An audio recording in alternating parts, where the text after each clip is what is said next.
يا خديجة يا خديجة. ايوه حاضر. خير؟ خير ايه وشر ايه؟ اقفل الراديو اللي فتحاه على اخره ده، الواحد مش عارف يصلي في البيت. حاضر، دول الاولاد اللي فاتحين.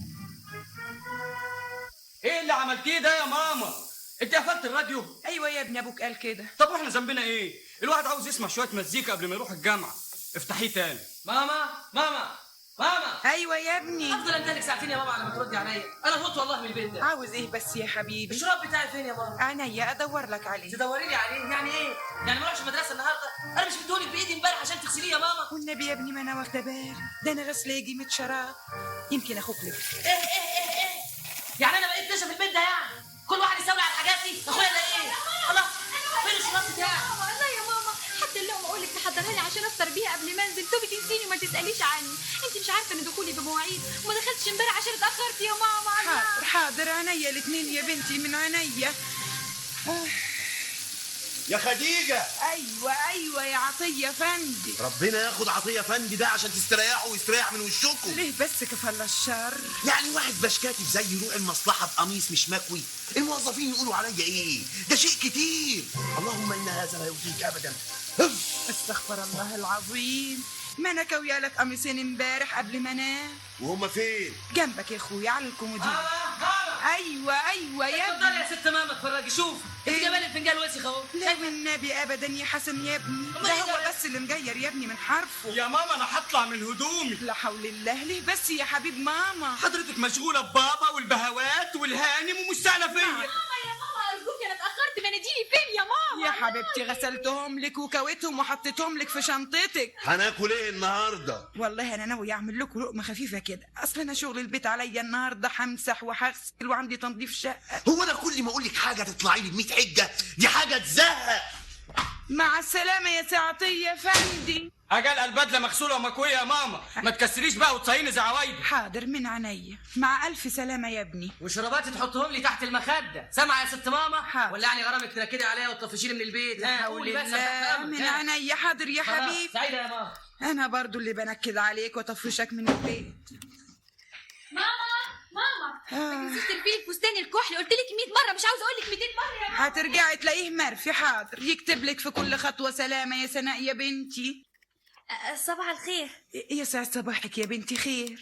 ما تاخذنيش يا ست خديجه، الشغاله اللي عند ست مرزوقه اتصلت بالتليفون دلوقتي. مالها يا بنتي؟ بتقول ان ستها تعبانه ونفسها تشوف. لا يا اختي، الف بعد الشر يا ندامه، ده عشره العمر كله. لا ده انا هسيب اللي في ايديا واروح لها حالا. يا اختي الشر بره وبعيد. مالك يا حبيبتي؟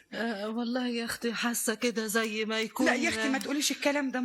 وحياتك يا حبيبتي، قلت اشوفك شويه قبل ما من عارف يمكن ما نتقابلش تاني. شر بره وبعيد، ما تقوليش كده امال. ده بس يمكن نفس ولا شويه برد، والنبي ده انا معايا اسبرينا من بتوع سعطيه، اعمل لك عليها شويه شاي تشربيها ترد فيك الروح وتفرفشي. ان شاء الله مع دامك يا اختي.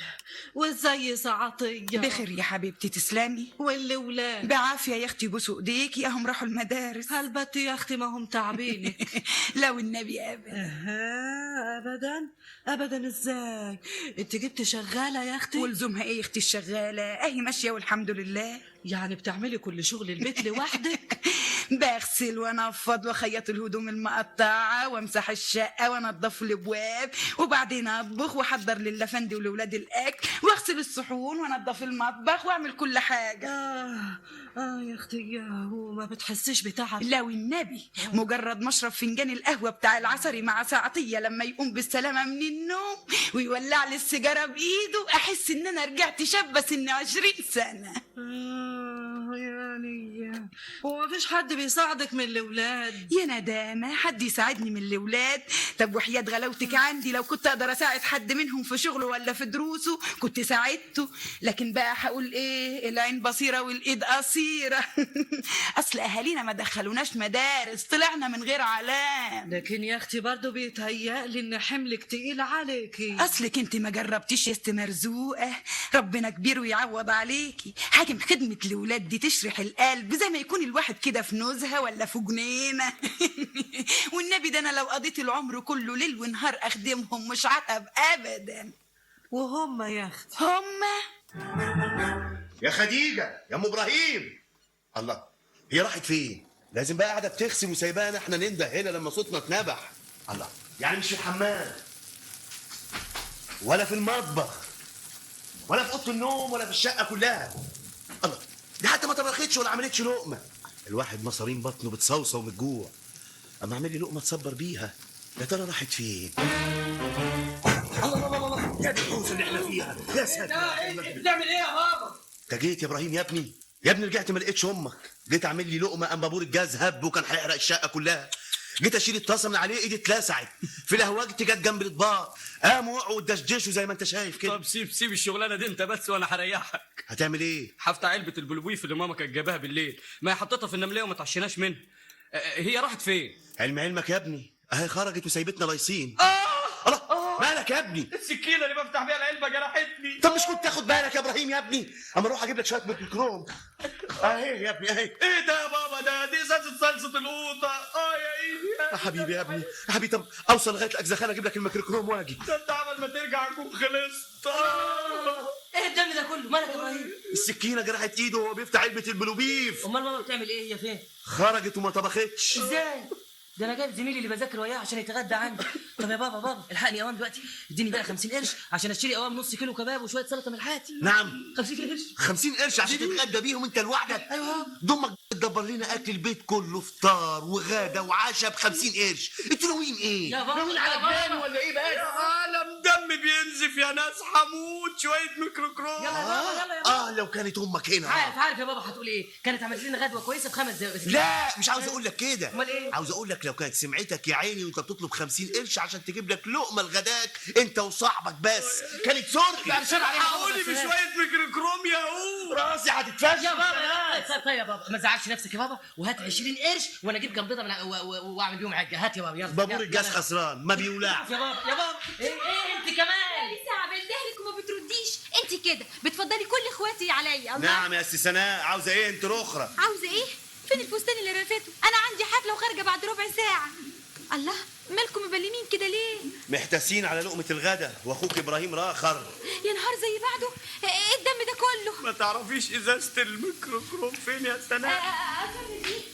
وريني ايدك. دي القطره بتاعتي يا بنت. يا عالم زميلي في الصالون ومش عارفه اغديه ايه. هي دي الورده وماما فين؟ خرجت. راحت فين؟ ما نعرفش. والعمل دلوقتي؟ دم نشف. زميلي يا ناس، زميلي اللي في الصالون مستني اغديه. يا ناس ده انا ما فطرتش النهارده يا ولاد.